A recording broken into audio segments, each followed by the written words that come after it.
राजकारणाचा वस्ताद एकच माणूस आहे, आदरणीय पवार साहेब, आणि वस्ताद हा एक डाव राखून ठेवत असतो. आणि तो डाव 4 तारखेचा रिझल्ट लागू द्या, मग तुम्हाला सांगान का तो डाव का आहे. कारण पवार साहेब असे माणूस आहे का सकाळी माणूस पाठवायचा, शपथ घ्यायची, लंकेला आग लावायची, 3:30 वाजता राजीनामा देऊन वापस आणायचा.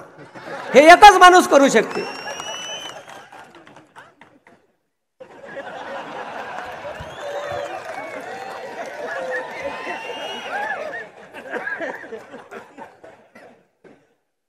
अरे 10,34,000 करोड रुपयाची कर्जमाफी केली साल्यानं उद्योगपतीची. त्या मुक्या अन्या हे एक अडाणी आहे, त्याची कर्जमाफी केली 10,34,000 करोड. पण शेतकऱ्याची 1.5 करोड कर्जमाफी, 1.5 लाख करोडची कर्जमाफी आहे जी ते करायला पैसे नाही म्हणते साले. आमच्या दाढीवाल्यानं एक नारा दिला, अबकी बार 400 पार. आता ते 400 पार कायचे होय त्या दाढीवाल्यानं सांगितलं नाही आहे. ते समजून घ्या का तो जर चोट्टा सत्तेत आला तर तो तुमची DAPची बॅग 400 पार नेणार आहे, तुमचं पेट्रोल डिझेल 400 पार नेणार आहे. आणि त्याला जर जाग्यावर बसवायचं आहे तर येणाऱ्या निवडणुकीत निलेश दादा लंके यांच्या तुतारी या चिन्हासमोरचं बटन दाबून जास्तीत जास्त मतानं विजयी करा. याने एक नारा दिला आमच्या देशात या आया बहिणींच्या शिक्षणासाठी, बेटी बचाव आणि बेटी पढाव. इतका ढोंगी आहे या का त्या मणिपूरमध्ये जाती जातीत भांडणं लावले. 2 महिने झाली दंगल पेटली. ह्या त्या दंगलीवर बोलून नाही राहिला. आणि ह्या बोलून काय राहिला दाढीवाला, इस्रायल पॅलेस्टाईन विवाद. दुसरा तो चर्चा तिथं फोन केला म्हणते मी, कुठं, रशियाच्या पंतप्रधानाले पुतीनले. युद्ध थांबवलं 1 दिवसासाठी, भारतातले लोक बोलावले. एवढा डेरिंग याचं का याच्या म्हणण्यानं युद्ध थांबते. आणि तो चर्चा त्याच्यावर करून राहिला. 57 दिवसानं बोलला ह्या मोजून मणिपूरवर 36 मिनिट 36 सेकंद. अरे तिथं 2 महिने इंटरनेट बंद होतं. त्या स्त्रीची नग्न धिंड निघाली. इंटरनेट चालू झाल्यावर तिचा व्हिडिओ व्हायरल झाला. जर तुम्हाला तुमच्या आया बहिण्यांची नग्न धिंड काढणारा भारत पाहिजे असेल तर त्या दाढीवाल्याला मतदान करजा, नाही तर महाविकास आघाडीला इंडिया अलायन्सच्या एक उमेदवाराला सक्षम करा आणि त्याला निवडून आणा. इतकं बदमाश आहे. अरे याची हद्द केव्हा पार झाली का या देशाचं नाव जगात रोशन करणाऱ्या, ऑलिम्पिक मेडल मिळवून देणाऱ्या या देशाच्या खेळाडू म्हणते का आमच्यावर या ब्रिजभूषणनं लैंगिक अत्याचार केला. त्याले तर पार्टीतून तर काढलाच नाही, त्याले कुस्ती महासंघाच्या अध्यक्षपदावर तसाच ठेवला. यायनं ठेवला का नाही ठेवला. आणि म्हणजे हे देशावर त्यानं आंदोलन केलं 26 जानेवारीला. त्याले पोलीसवाल्यानं वरून आदेश आले, मारलं त्यास. म्हणजे गोल्ड मेडल मिळवून देणाऱ्या लोकायले.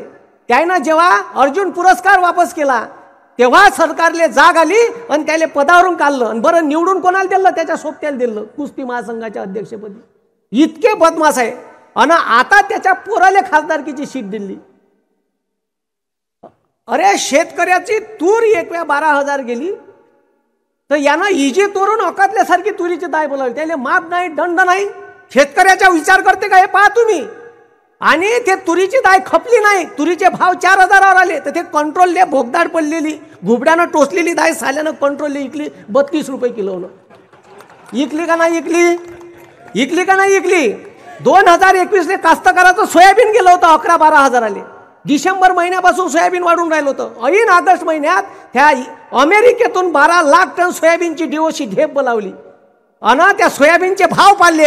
ऐन तोंडात घास आणणारा शेतकऱ्याचा हिसकावून घेतला यानं. हे शेतकऱ्याचं कैवारी आहे. अरे लुटून खाल्ला यानं देश. 538 रुपये DAPची बॅग होती, 1350 केली. पेट्रोल डिझेलचे भाव आकाशाला भिडून गेले. खर्च वाढून गेला. फवाऱ्याच्या औषधावर GST लावली. मग तुम्ही विचार करा, हे सरकार शेतकऱ्याच्या हिताचं आहे का. गुजरातचा कांदा निर्यात करायला परवानगी दिली 2000 मेट्रिक टन पांढरा कांदा. आणि इथं कांदा उत्पादक शेतकरी आहे, महाराष्ट्राचा कांदा निर्यात नाही होणार म्हणते. सांगा. आणि निर्यात आता परवानगी दिली तर त्याच्यावर एवढे निर्बंध लागले का कांदा निर्यातच नाही झाला पाहिजे ना, शेतकरी उभ्यानं मेला पाहिजे. इथं नगरमध्ये आता मी काही गावात फिरलो, 7 तारखेला फिरलो. एक जाधव नावाचा शेतकरी भरला. तो म्हणे मी हार्वेस्टर घेतलं म्हणे. सरकारनं सांगितलं का जवळपास 1.5 का 1.25 करोड रुपयाची मशीन आहे ते ऊसाचा हार्वेस्टरची. त्याच्यावर 40 लाख सबसिडी होती म्हणे. हे विखे पाटील ते मंत्रालयाचे मंत्री आहे असं त्याने मला सांगितलं. तर म्हणे आम्ही ते सबसिडी मिळवण्यासाठी मंत्रालयाच्या एरझऱ्या मारल्या पण सबसिडी नाही दिली म्हणे. काही शेतकरी आहे ना तर 4-4, 5 लाख रुपये त्याला फिरवती दिली म्हणे. म्हणजे घुस चालली तरी त्याची सबसिडी कॅन्सल केली. आणि तू ज्या कोणा लोकांना लिस्ट पाहिजे असन तर मायापाशी 90 शेतकऱ्याची लिस्ट आहे का ज्याला सबसिडी नाकारली या सरकारनं. इतकं बदमाश आहे. म्हणून हे लक्षात ठेवा. आणि मग आता हे सभा घ्यायला येऊन राहिले त्याला वाटते का आता चित्र पालटते आणि आता का करायचं याचा पक्ष बोल. मान्य बाळासाहेब ठाकरेचा पक्ष बोलला सुरत मार्ग गुवाहाटी 50 खोके माजले बोके. हा मग त्याच्यानंतर पवार साहेबाचा पक्ष बोलला. हा आता तुम्हाला सांगतो येणाऱ्या या 13 तारखेला जे इलेक्शन आहे या निवडणुकीत तुम्हाला जास्तीत जास्त एवढं मतदान करा निलेश लंके साहेबाले. आणि सर्वसामान्याचा नेता एका शिक्षकाचा पोरगा आहे 24 तास तुम्हाला उपलब्ध आहे असे सर्वसामान्य लोकायले ठीक आहे पवार साहेब उचलते आणि त्याला डायरेक्ट आमदार घेऊन आता खासदारकीची सीट दिली. कोरोनात मी काम पाहिलं मी व्हिडिओ पाहतो यायचे. असा सर्वसामान्याचा नेता तुम्हाला दिला आहे. भरपूर मतदान करा. आणि जेव्हा 4 तारखेला रिझल्ट राहील ना सकाळी 7 काउंटिंग सुरू झाली का ज्यानं घड्याळ चोरून नेलं त्याचं घड्याळ 10 वाजून 10 मिनिटांनी बंद पडलं पाहिजे. आणि ते घड्याळ पवार साहेबाच्या चरणी आणून ते अर्पण करण. कारण त्या घड्याळ हिची चाबी एकाच माणसाच्या हातात आहे ते म्हणजे आदरणीय पवार साहेब. ते घड्याळ दुसरं कोणी चालू नाही करू शकत. आणि यायले पुन्हा सांगून देतो ठीक आहे यायले पुन्हा सांगतो का या राजकारणाचा वस्ताद एकच माणूस आहे आदरणीय पवार साहेब. आणि वस्ताद हा एक डाव राखून ठेवत असतो. आणि तो डाव 4 तारखेचा रिझल्ट लागू द्या मग तुम्हाला सांगान का तो डाव का आहे. कारण पवार साहेब असे माणूस आहे का सकाळी माणूस पाठवायचा शपथ घ्यायची लंकेले आग लावायची 3:30 वाजता राजीनामा देऊन वापस आणायचा. हे एकच माणूस करू शकते.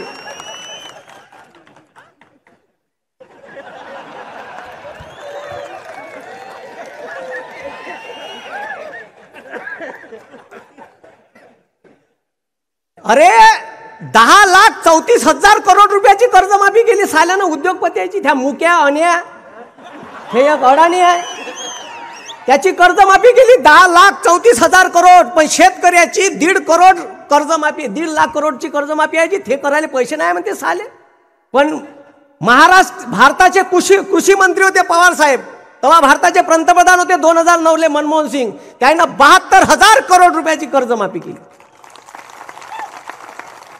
या तुमच्या इकडे आता मी फिरून राहिलो कोणाच्या शेतात द्राक्ष आहे कोणाच्या शेतात फळबागा आहे. मग त्या डाळिंबाच्या असो पेरूच्या असो ठीक आहे. त्याच्यानंतर केशर आंब्याच्या दिसल्या. हे फळबाग लागवड योजना कोण्या माणसाने सुरू केली ज्याच्यावर सबसिडी दिली का शेतकरी लावा तुम्हाला पर एकर सबसिडी ड्रीप इरिगेशनले सिंचनाले ते स्कीम चालू करणारे माणूस या महाराष्ट्रात शेतकऱ्याचा विचार करणारा एकमेव नेता आहे आदरणीय पवार साहेब. आमच्या काळात आमच्या डोळ्यानं पाहिलं म्हणून सांगून राहिलं. हे का सांगते त्या दिवशी भाषणात बोललं मंगळसूत्र. हा अबे तुझ्या बायकोच पाहिलं पहिले तुला कुठं टाकून ठेवली. अरे सिलेंडर 430चं सिलेंडर महाग वाटे त्याले 1130 नेलं. अजी त्याला का महागाई समजायची ज्यानं बायको टाकली जायना. काही मुख्यमंत्री असे आहे का भगवे कपडे घालून बसले लेकरच नाही तर त्याला महागाई का भेंड समजणार आहे. अरे बरोबर आहे का नाही. आम्हाला विचारा आमचे लेकर आहे प्रपंच आहे महागाईचे चटके आम्हाला समजते. तुम्ही बायका टाकल्या तुम्हाला का भेंड समजणार आहे महागाई महागाई. हा म्हणजे खतरनाक आहे. हे आता जे विखे पाटलाचं पोरग इथं रेडीमेड आणून ठेवलाय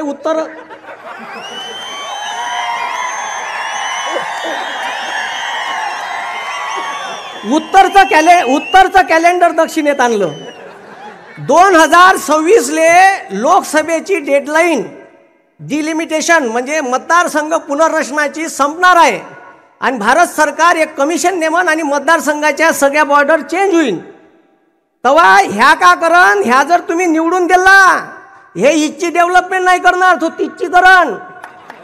कारण ते पार्सल तिथं वापस जाणार आहे डबल. आता राखीव आहे म्हणून ते इकडे उडी मारलं त्यानं, समजलं का? म्हणून हे समजून घ्या, मी तुम्हाला सांगून राहिलो.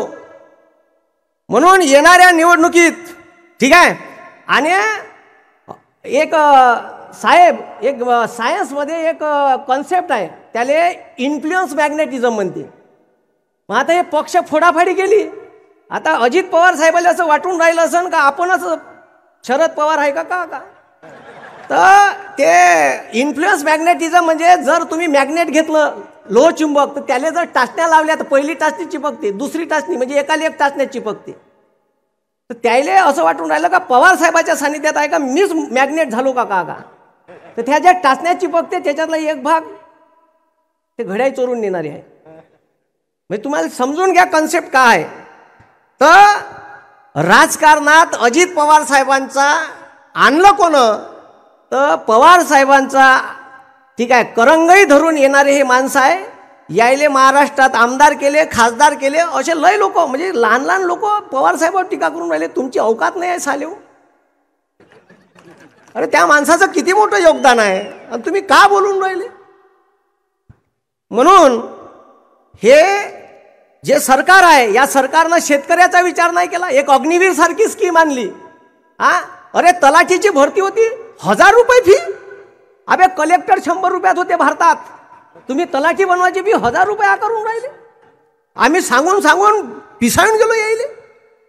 इकडं 75,000ची भरती काढली आणि इकडं महाराष्ट्रातल्या 238 वेगवेगळ्या क्षेत्रातल्या यायनं नोकऱ्या 238 क्लास 2 क्लास 3च्या पोस्ट ठीक आहे कॉन्ट्रॅक्ट भरतीचा GR काढला आणि प्रायव्हेटायझेशन करून टाकल्या. मला समजलं, मी आंदोलन केलं त्या वर्दीत आणि दुकानं टाकले. मोदी चायवाला, बेरोजगार पकोडा सेंटर, त्याच्याच भाषेत त्याला थोपकारात आणली.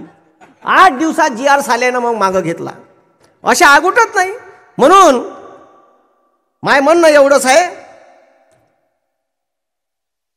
इंग्लिश बोलणारा खासदार आहे. इंग्लिश बोलतेस ना फक्त का अजून काही समोर आहे.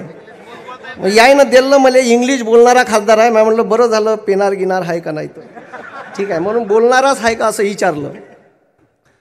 तर अना तुम्हाला सांगतो हे भविष्यात BJPचा प्लॅन आहे का. हे उरली सुरली तिकडे गेलेली शिवसेना आणि तिकडे गेलेली घड्या आहे हे खतम करायच्या माग आहे. मोजून 4 सीटा दिल्या 48 पैकी.